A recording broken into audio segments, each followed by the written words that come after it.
This book will capture your attention right from the get-go.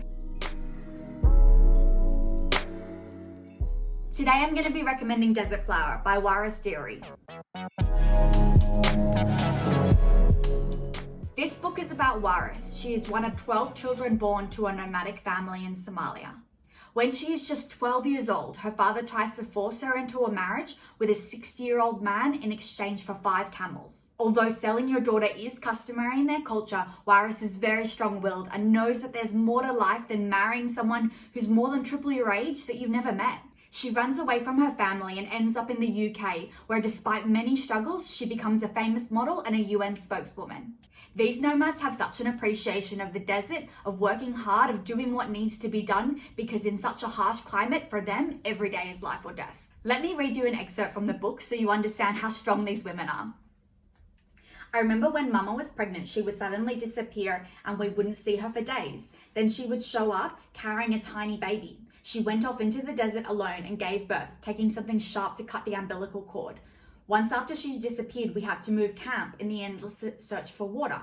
It took her 4 days to find us. She walked through the desert carrying a newborn baby while she looked for her husband. As is traditional for many women in the world, Somalian women undergo female genital mutilation. It is performed in extremely unsanitary environments, resulting in many deaths. If these women do survive the procedure, they have to live with the consequences of being mutilated for the rest of their lives, resulting in things like having trouble going to the bathroom, having terrible periods, and many other things. It's a pretty old book. It was published in 1998, but it is still very impactful. I think many societies know about the atrocity that is female genital mutilation, but it is a practice that's still happening today. My boyfriend is a doctor here in the UK, and during medical school, he's been taught that if he sees a woman with female genital mutilation or he suspects that it's happened to her, he needs to report it to the police. Clearly here in the UK, the practice is still being performed. Even if it's in small numbers, maybe just one woman, it's still one woman too many. You learn that the family perform female genital mutilation out of love. In their culture, if you don't perform this, the woman is dirty and she's never going to find a husband or have children of her own.